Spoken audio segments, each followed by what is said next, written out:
Você com certeza já se sentiu desse jeito.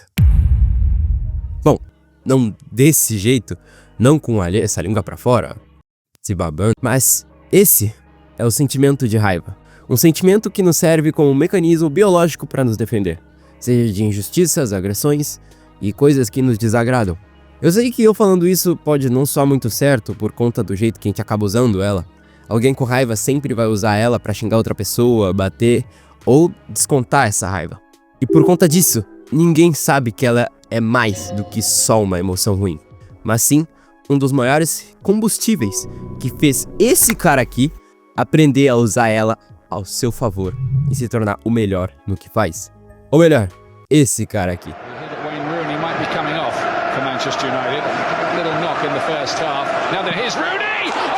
O que vocês acabaram de ver foi uma jogada puramente carregada de raiva. Eu vou explicar isso um pouquinho melhor. Wayne Rooney, um dos diamantes brutos do Manchester United, tinha acabado de brigar com o juiz por causa de uma discussão no meio do jogo. Além do jogo já estar 1-0 para o time adversário, ele acreditava que o juiz não estava fazendo o trabalho dele direito. Estava fiscalizando tudo errado e que estava provavelmente prestes a ser substituído no meio da partida. Mas foi aí então que ele decidiu tirar satisfação com o juiz. Tentou falar com ele, olhou no olho dele, mas se você perceber, o juiz não dá a mínima por que ele tá falando. E isso enche o Rooney de raiva, e a sua primeira resposta é descarregar toda essa raiva que ele tinha. Assim como o Rim, depois de descobrir o porquê dele sentir esse sentimento de raiva, conhecendo o que verdadeiramente transforma ele em uma besta dentro do campo, nem parecendo pestanejar ou querendo socar alguém no meio do campo, apenas aplicando ela ao seu favor, usando como combustível para seus objetivos serem certeiramente concluídos. Nos restando a dúvida, afinal de contas, o que eles têm de especial? Durante a segunda seleção do Projeto Blue Lock, somos apresentados a um novo jogador aos olhos do protagonista, descrito como o top 1 daquele lugar, Itoshi Rin. Tem suas habilidades em campo declaradas como perfeitas, desde o jeito que ele pensa. Mas o que faz ele tão especial assim? A filosofia principal de Ego diz que o egoísmo de um jogador se destaca nas melhores escolhas que ele faz diante de momentos decisivos. Ou seja, passar a bola para o seu colega na cara do gol, armar uma estratégia nos últimos 5 minutos da partida, ou até mesmo marcar sozinho. O quão disposto um jogador tá para priorizar suas escolhas em prol da vitória. E a habilidade de Rin é perfeitamente egoísta. Enquanto alguns possuem habilidades individuais, seja um drible, um salto maior que o normal ou uma força avassaladora, Rin tem a arma estratégica de montar seus aliados com peças do seu próprio xadrez. O Rin, ele pode usar as habilidades de Bátira para auxiliar na troca de passes dele. Ele pode desarmar o inimigo como se fosse uma bala atravessando o campo e ter uma defesa gloriosa, caso fosse necessário, dando a oportunidade de canalizar e melhorar as habilidades de seus aliados com apenas uma posição perfeita, tudo em prol da finalização, também perfeita. Assim que Izag perde pela primeira vez para o Rin, ele não consegue compreender. A leitura do Izag era superior de todos, mas não era superior de Rin. Mas Rin, ele fala como se aquele futebol deles não fosse suficiente, um futebol frouxo, já que para ele, perder no futebol significava a mesma coisa que morrer. Aquele campo era mortal para aqueles no seu caminho. Se vocês perceberem, nesse primeiro cenário, Rin aparece sempre como um ser amargurado, segurando para si algo que parece uma crença, sabe? Todo esse papo de jogar futebol, como se isso fizesse parte da alma dele, e que se ele perder, é como se nada valesse pra ele, a ponto de ele querer morrer. Mas acredite ou não, isso acontece muito com a gente. Muitas vezes a gente vai colocar nossa situação no pedestal, como se ela fosse a única no mundo. E a gente acaba fazendo isso por causa dos nossos sentimentos, por causa daquela coisa. O jeito que a gente interpreta, o que a gente gosta, sempre que a gente olha pra algo de forma sentimental, vai ter muito mais valor do que quando a gente olha de uma forma mais racional. Sentimentos que a gente observa como paixão, ódio e a própria felicidade fazem a diferença quando a gente vai interpretar uma situação. É como se as nossas experiências moldassem o que a gente consome e todos os sentimentos que a gente tem por ela. Isso vai determinar qual vai ser a nossa reação por esse tipo de coisa. Tá, mas se nossas experiências moldam o nosso olhar para alguma coisa, como que esse sentimento do Rin de um campo de futebol ser um campo de batalha? Como que isso começou? Em um campinho de futebol, Um garotinho de cabelo de tigela observava de longe um amistoso que acontecia. O garotinho não estava lá para ver exatamente o jogo, mas sim o seu irmão, Hitoshi Sai, que nesse momento dominava o campo, marcando finalmente seu último gol da partida. O Rin admirava muito seu irmão. Todos os jogos, prêmios e até mesmo o comportamento de Toshisai ele levava como certo. Alguém que nunca perde, alguém que não precisa de validação dos outros para ser quem é. O Rin se pergunta, será que um dia eu também posso ser assim? Essa pergunta ruminou tanto, pendurou tanto o Rin, que quando todo mundo menos percebeu, o Rin já estava na cara do goleiro para fazer o seu primeiro lance. Vendo seu primeiro gol, seu irmão Sai vê Rin como uma oportunidade incrível. Rin, você é incrível. Jogue futebol comigo. Você pode se tornar o melhor depois de mim. Nesse momento, Hitoshi Rin e Hitoshi Sai firmaram um sonho. Sai se tornaria o melhor atacante do mundo, enquanto Rin seria o segundo melhor atacante do mundo. De começo, Sai tem uma visão bem direta sobre esse sonho. Eu vou me tornar o melhor atacante do mundo e o resto não vale de nada. E assim, eles seguiram, jogando pelos times do Japão até a sua adolescência, aclamados como os irmãos imbatíveis do futebol japonês. Mas, após um jogo, os irmãos têm uma conversa. Em meio ao pôr do sol, olhando o rio no horizonte, Sai se pergunta: Rin, o que você pensa enquanto joga futebol? Hã? Nada demais. Eu acho que eu só penso em fazer gol, já que se for pra correr pra um ponto estratégico, você sempre vai passar pra mim. O que é estratégico? Tipo onde o inimigo entraria em pânico e desmoronaria. Você confia muito nos instintos. Mas de qualquer jeito, as coisas só funcionam porque você passa pra mim. Os outros me parecem meio fracos. O que você planeja fazer se eu não estiver lá? Sei lá. Procuraria outra pessoa pra te substituir, eu acho. Ninguém poderia me substituir. Quem você acha que eu sou? Tá. Você é o Hitoshi Sai, o melhor do mundo, receba. Eu vou pra Espanha amanhã. Vou jogar no time juvenil do Real Madrid, o melhor time de futebol do mundo. E por que você tá me dizendo isso agora? Eu já sabia disso. Você vai se tornar o melhor atacante do mundo, então meio que sobe. Eu estou indo antes de você. É bom que você faça o mesmo. Não desista só porque eu não estou aqui. O sustento do sonho do Rin é essa confiança que ele tem tanto no Sai, e o Sai tem no Rin, de que eles vão alcançar alguma coisa juntos. Mas, mesmo sabendo que Rin não teria o Sai por enquanto, ele se sente solitário. Eu acredito que em bloco a maioria dos atacantes, eles, em algum momento do futebol, se sentem solitários de certa forma. Mesmo o futebol sendo um jogo de time de 11 pessoas, eles tratam como cada um desenvolve ou supera essa solidão em algum momento. Mas eu sinto que eu posso falar disso em outro vídeo. O Rin, mesmo com seu irmão de fora, continuou no alcance de seu sonho, tentando jogar como jogava, tentando melhorar. E eu digo tentando porque por muito tempo o Rin jogou futebol apenas com seu irmão. Ou seja, ele não teve tempo para se desenvolver sozinho, dependendo apenas do estilo de jogo dele. Afinal, ele reclama que jogar sem o irmão dele é limitado, mas mesmo com esse fardo, ele acredita que consegue sem seu irmão. Ele ainda tem o potencial. E ele também acredita que o seu irmão pode voltar. E quando ele voltar, tudo vai ser diferente. Eles dois vão ser os melhores. Mais tarde naquele dia, Hitoshi Rin se encontra dando seus últimos toques no treino, mas ele ouve uma voz que ele não ouvia faz muito tempo. Esse chute foi meia boca. E quando Rin olha pra trás, ele vê finalmente o seu irmão. Após longos anos, Hitoshi Sai retorna mais uma vez para ver o seu irmão. Já fazem 4 anos. 4 anos desde que Sai tem marcado gols e se tornado uma pessoa muito importante no Real Madrid. Mas tem algo diferente. Ei, Rin, acontece que o mundo é enorme e tem jogadores muito melhores que eu lá fora. Embora a neve do frio já havia sido mostrada no terreno, não era dela que vinha a frieza. Ao invés de ser o melhor atacante, eu vou me tornar o melhor meio-campista do mundo. Essa afirmação não fazia sentido. O ar, ele poderia estar mais frio agora, mas as suas palavras estavam cada vez mais afiadas. Mais afiadas de quando ele tinha saído embora. Ser um meio-campista. Isso vai contra todas as promessas e expectativas que Rin botou no Sai. Ser o melhor atacante não faz sentido sozinho. Então Sai propõe um desafio. Me vença no mano a mano e voltamos a compartilhar desse sonho. Mas se eu vencer, o nosso sonho acaba aqui. Depois dessa frase, Hitoshi Sai dispara, como uma força imparável que não aguenta mais ver seu irmão, que ainda é quem ele é.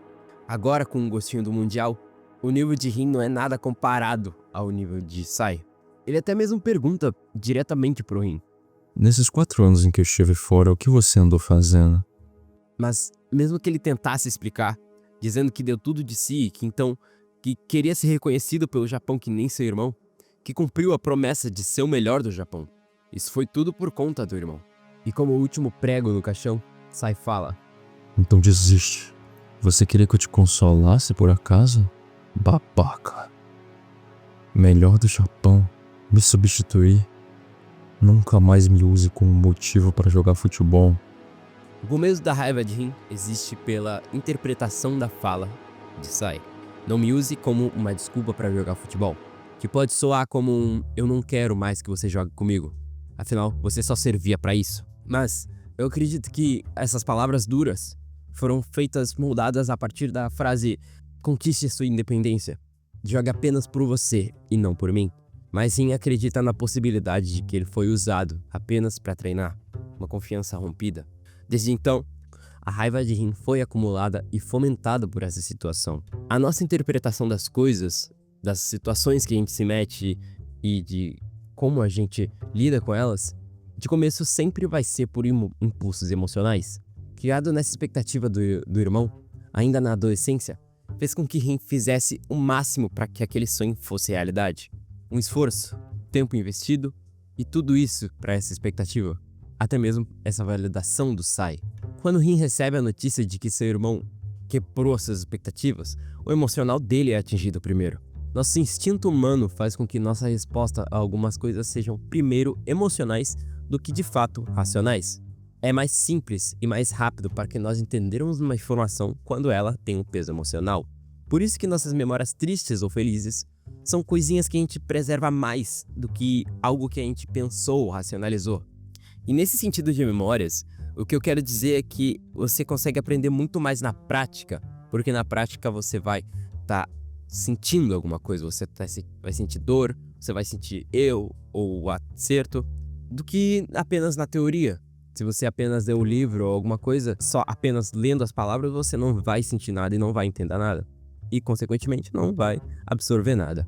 Mas, voltando a decisões impulsivas, então, por termos sempre a primeira resposta como algo impulsivo e emocional, é por isso que quando a gente for tomar uma decisão importante, a gente não pode só deixar os nossos sentimentos tomarem a razão nessa decisão, por ser uma decisão impulsiva, porque não é exatamente você pensando, são suas emoções.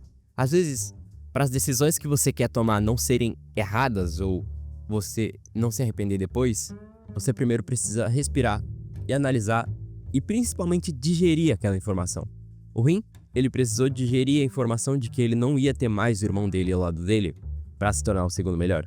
Ele precisou digerir a informação de que seu irmão não quer mais ele como desculpa para jogar futebol. Ele vai assimilar isso mais para frente, mas já a gente vai ver isso. Mas, mesmo que eu tenha falado para você parar para analisar sempre que você for tomar uma decisão importante, eu digo que você precisa fazer isso de forma prática.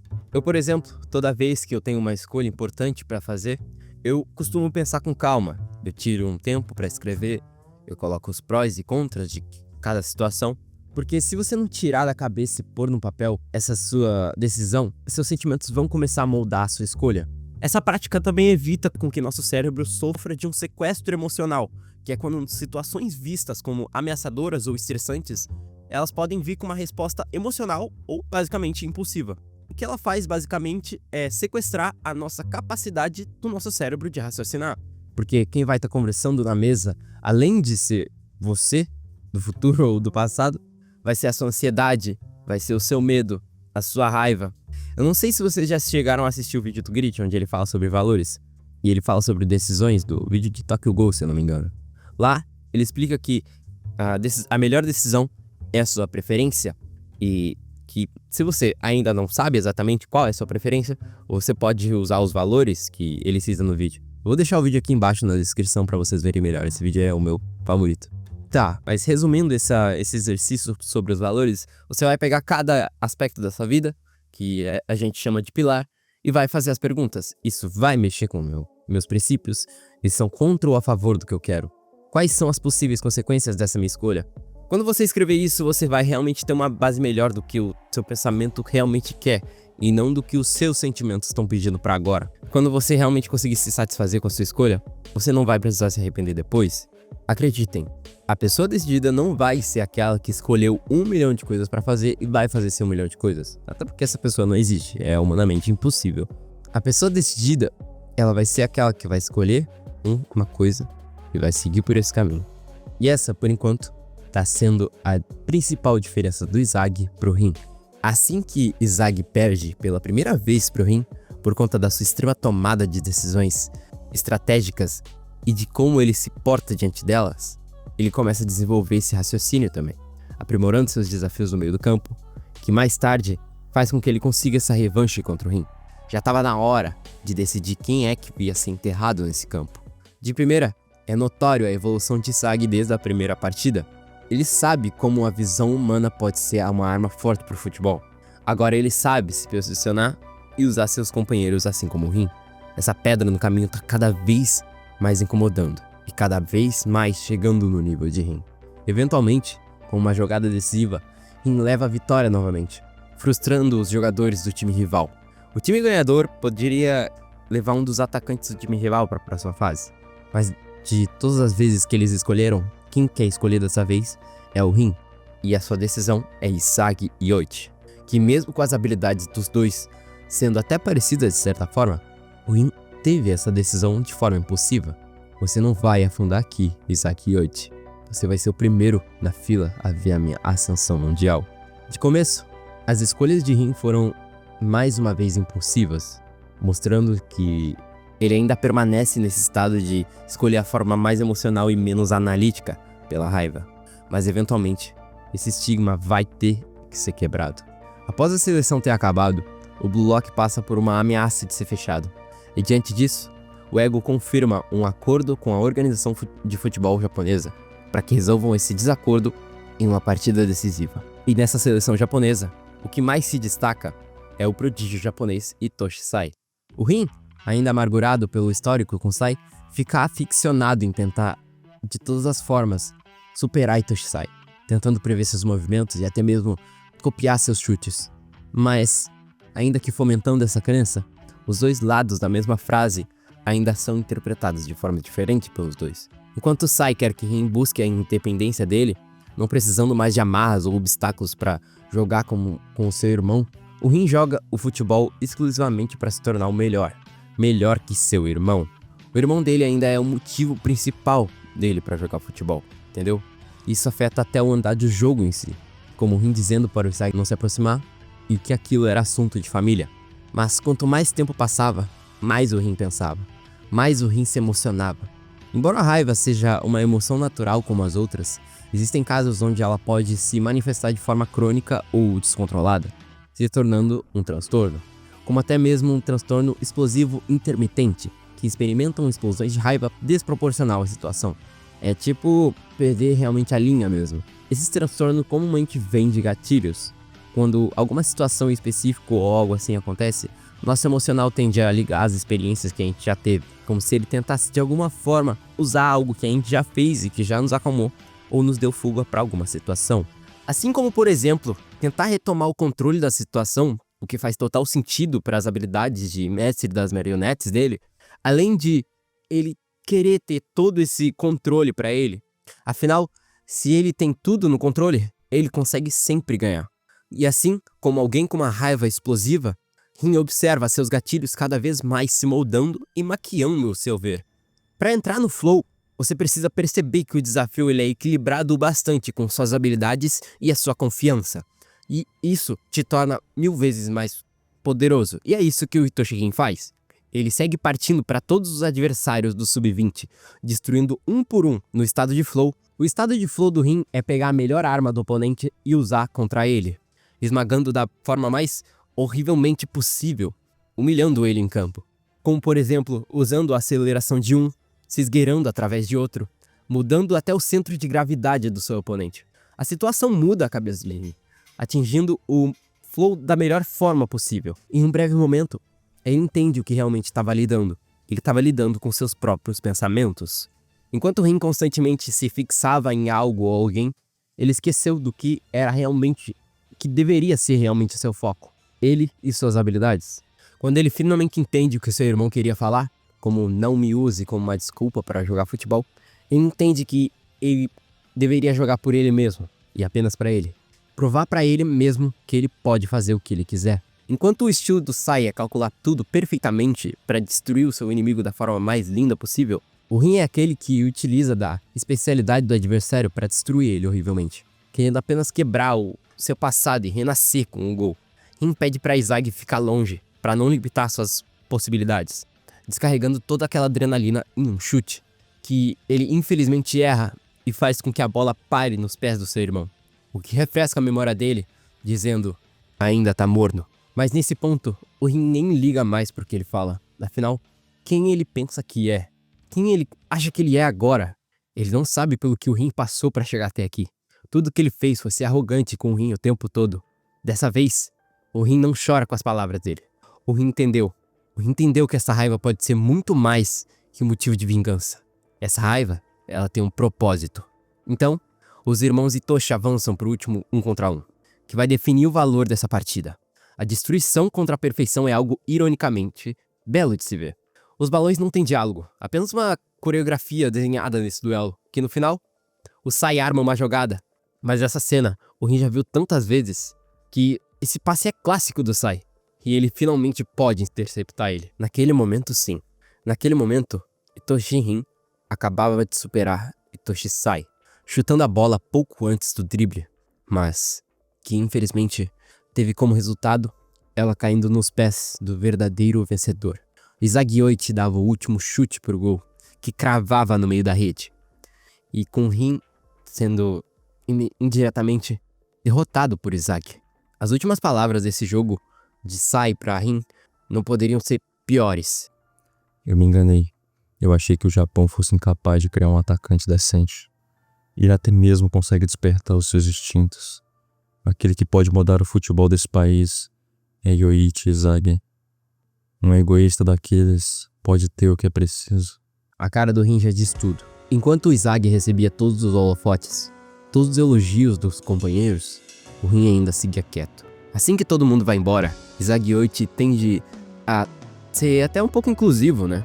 Chegando no Rin e agradecendo que, se não fosse por ele, se não fosse pelo despertar dele, nada daquele gol teria acontecido. Então foi um gol que eles marcaram juntos. Mas Rin logo interrompe ele. Ele não tem esse mérito de jogar na cara do Rin que ele falhou. Não ele. Após os tempos se amenizarem, os jogadores do bloco vão pra um encontro pra, sabe, ficar resenhando e se acalmando dos ânimos depois de tudo que passou. Mas o Rin não se encontra junto com eles. Mas finalmente, ele conseguiu digerir o primeiro passo pra entender a sua raiva. Pra ele, esse sentimento já era algo que seu irmão explorou antes. Esse desejo por destruir a si mesmo. É aí que o Rin começa a perceber a chave para entender essa sede de sangue, se autoconhecendo. Quando você tá com raiva, você provavelmente não vai estar pensando direito. Como a gente já entendeu, agir de forma impulsiva faz com que você possa ficar fora de controle e que você faça coisas que você provavelmente vai se arrepender depois. A raiva, mesmo que tenha te atingido em alguma área da sua vida, como por exemplo, você ficou com raiva no trabalho, você não vai conseguir guardar ela sozinha. Essa raiva vai transparecer no seu lar, dentro dessa casa, nos seus hobbies. Você fica com cara de emburrado, murmurando o que sente, e fica menos paciente, porque você foca muito no valor que você deu para aquilo. Mesmo que você tente esconder a sua raiva, suprimir ela e esconder ela de alguma forma, isso pode transparecer com sinais do seu próprio corpo também. Seja você recaindo a vícios, te deixando com dor de cabeça e até mesmo te deixando fisicamente cansado. Ficar com raiva gasta energia. Para você canalizar a sua raiva, entender como você pode gerenciar isso ao seu favor, você deve pelo menos se perguntar: do que eu tô com raiva? O que eu posso fazer nesse momento para resolver ela agora? Voltando com aquela ideia do papel e caneta, a ideia é que você anote no papel e pense sobre isso de forma racional. Pro externo, lembra? Essa ideia na verdade não é minha, é do Marcos Lacerda, do canal Nós da Questão. O conteúdo dele é ótimo, e se você quiser dar uma olhada, tá aqui na descrição. Mas no Blue Lock, o Ego ensina desde o primeiro episódio o valor do autoconhecimento e que ele é inestimável para os jogadores. Você precisa se conhecer e conhecer os seus defeitos para poder melhorá-los. O importante é não deixar essa raiva se acumular dentro do seu corpo, dentro da sua cabeça principalmente. Uma das maiores dádivas do ser humano é o nosso poder de se comunicar. Então, se você sente algo que queima seu coração como uma raiva, eu te digo, anota. Não só anota o que você sente, escreve, faz um poema. O processo da raiva não é que você elimina ela por completo assim que você vai fazer isso. Ela é parte de você como um sentimento importantíssimo na hora de agir. Ao invés de você botar toda essa energia pra xingar alguém ou ficar pensando como eu poderia ter feito, porque você não tenta criar algo novo ou se motivar a partir disso. Canalize para as coisas certas.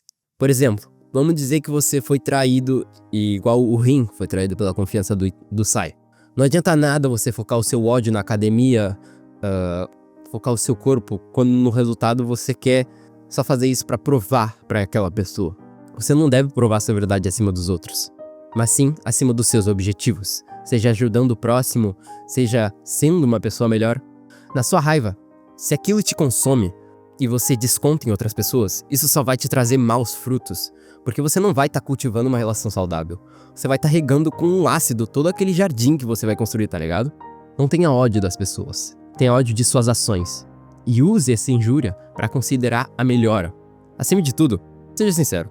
Não dá para engolir a raiva porque isso vai só remoer a sua cabeça. De desprender das suas fixações é egoísta porque você favorece as suas prioridades. Você se liberta e para de pensar no como seria ou em um mundo que você imagina. Quando o Sai fala, não me use como desculpa para jogar futebol, é um motivo para o seu irmão não fixar nele. Não ficar se prendendo a ele para realizar o sonho dele. Se vocês perceberem, o Rin vive em uma vibe de constante validação. Mas a verdade é uma constante validação dos outros, não de si mesmo. Ele não conseguia viver sem duvidar de si mesmo. Quando o Rin entende que canalizar a sua raiva, tendo um foco absoluto e o fluxo em seu melhor, isso significava destruir a chance de todos os outros na partida terem um holofote melhor que o dele. E era isso que ele queria. E a gente pode ver isso muito melhor na partida do PXG contra o Bastard, onde o Isagi e o Rin voltam a se enfrentar novamente depois de tanto tempo, mas agora com um clima mais pesado, já que os dois evoluíram muito desde a última vez que se viram. No meio da partida, após um desempate causado pelo Kaiser, o sentimento de derrota volta, acompanhado do fervor de perder o controle de novo, e começando a florescer novamente nele. Essa, sem dúvidas, é uma das minhas partes favoritas do mangá, porque nela a gente consegue ver e perceber que, mesmo eles tendo as mesmas habilidades, o Rin conseguiu sim evoluir. Não é exatamente explorando um poder novo do personagem ou um chute magnânimo carpado. Não, ele apenas canalizou a raiva dele, se autoconheceu e focou no que ele sabe fazer. Entendendo que, mesmo que se ele dedicasse todo o seu tempo treinando, focando esse ódio no que ele poderia fazer para resolver a situação, essa questão de ser o melhor não precisa mais se fixar na ideia de ser o melhor que alguém.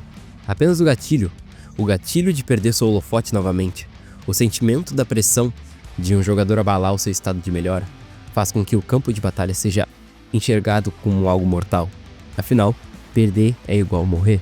Mas, espera, será que realmente é só por isso? O Rin, ele tem um devaneio de memórias que podem responder isso melhor. O Rin começa a lembrar da sua infância. Os tempos mais simples, onde a única prioridade de Rin era brincar com seus brinquedos, enquanto ele se babava de êxtase. O Rin se questiona se seus pais ficariam bravos por ter mais um brinquedo quebrado. Mas Sai tenta despreocupar o irmão, cuidando dele e convidando ele para tomar sorvete. Esse comportamento já era recorrente de Rin. Os pais dele questionavam ele mesmo sabendo desse histórico. Afinal de contas, Rin sempre teve essas brincadeiras meio autodestrutivas. Ele gostava de pular de prédios altos, cair de um chão de propósito. Assim que Sai desce para assistir o anime na TV, ele vê que o Rin tá vidrado. Mesmo com seu irmão questionando o porquê da bala da vez, todo mundo prefere estar assistindo esse tal de super-herói. Mas pro Rin, o foco não era o herói. Para o Rin, o foco era o chefão final. No final, o que leva Rin ao seu fluxo é trazer o melhor do seu inimigo em declínio. Um impulso que vem do desejo de arriscar a vida para destruir uma pessoa incrível. Depois do Rin entender isso, acaba surgindo uma das jogadas mais insanas da partida. O Rin avança para marcar o seu gol, mas os jogadores do Bastard não ficam para trás e ficam a todo custo tentando parar ele. Mas essa tentativa é falha. Não sendo bastante para alcançar ele, o Rin já estava na frente do gol. Era só ele chutar. Ele ia chutar e ele para. Ainda tá morno. Marcar assim não levaria minha evolução. Todos aqueles no campo conseguem dizer agora. Aquele cara não é mais uma pessoa jogando. É como se fosse uma criatura incompreensível. O que Rin diz é a mesma coisa que dá a vida por algo que você ama, aplicando na atividade todo o seu ódio, raiva dentro do campo. Esse é o futebol de Rin, conseguindo até mesmo superar o Isagi, sem mais rótulos, sem mais rivais. Assim que Rin recebe o passe mais cruel que poderia receber, a ilusão de seu irmão perturba ele novamente. Rin mais uma vez, mesmo com todo esse plano que mostraria a ascensão do seu futebol, ele não era capaz de se tornar o melhor desse jeito. Não com essa raiva, não com esse pensamento. Aqui era o linear de Rin, a sombra de Toshisai. Mas algo desfaz esse pensamento. Alguém, apenas alguém como Isagi Yoichi poderia arriscar sua vida para impedir que esse pedestal subisse ainda mais no pódio. Mesmo que seja necessário que ele morra, ele daria a vida para isso. E nessa corrida, os dois colidem, liberando seu impulso pelo acúmulo de emoções pelo Isagi. Rin pode finalmente expressar a destruição da forma mais pura, absurdamente lindo. Assim que as jogadas têm se tornado mais acirradas, Isagi muda o seu jeito de jogar, em um pensamento diferente, com uma fonte de determinação que se comparava até mesmo de Rin naquele momento, precisando se juntar até mesmo com seu maior inimigo, o Kaiser, que ajuda na interceptação de mais um dos chutes, que provavelmente finalizaria aquela partida. Medíocre até mesmo para o Isagi, ele pensa. Como pode alguém se fazer de isca para defender um gol daqueles? Alguém como o Isagi. Mas acontece que, logo, o Rin perdeu essa partida. Ele perdeu justamente pro Isagi, pois o Isagi entendeu algo que ele não tinha entendido naquele momento. Voltando um pouco, quando o Barou comenta sobre o Rin, ele ser apenas mais o Isagi, dá para interpretar que o Isagi sempre fez a mesma coisa que o Rin, manipulando o campo a seu favor. Isagi é aquela besta que revive os jogadores e extrai os egos mais afiados diante do campo. O time do Bastard é o time só por causa do Isagi. A diferença de Rin e Isagi é que enquanto Rin estava encontrando um propósito para onde ele despejava a sua raiva, ele ainda estava pegado a perseguir os títulos. O título de melhor do mundo, o posto de ser melhor que alguém. Enquanto ele ainda permanecia nessas metas, o Isagi ele já tinha sistemas. Ao invés de pensar nas metas e deixar com que o instinto e a genialidade tomassem conta do resto, o Isagi pensava como ele poderia fazer aquilo, o que eu posso fazer para me tornar o melhor do mundo. Não à toa, o mestre dele realmente pergunta para ele, o que você faz desde que você acorda para se tornar o melhor do mundo? Focar nos seus objetivos, entender que você pode alcançá-los, vencem o desejo e o impulso. Esse mínimo detalhe já é suficiente para o estágio final do desenvolvimento do Rin, já que 30 dias antes da Copa, seu maior foco foi compreender o seu objetivo. Trabalhando com a sua raiva e a sua meditação, ele pôde visualizar os seus impedimentos, os seus rótulos. Mas, mesmo que ele tenha chegado até aqui por causa deles, não significa que ele não consegue seguir em frente sem eles. Mas sim, seguir de uma forma mais leve, sem mais precisar colocar sua língua para fora como forma de desestresse. Ele desprende das suas fixações. Então, só assim ele pode encontrar sua verdadeira essência.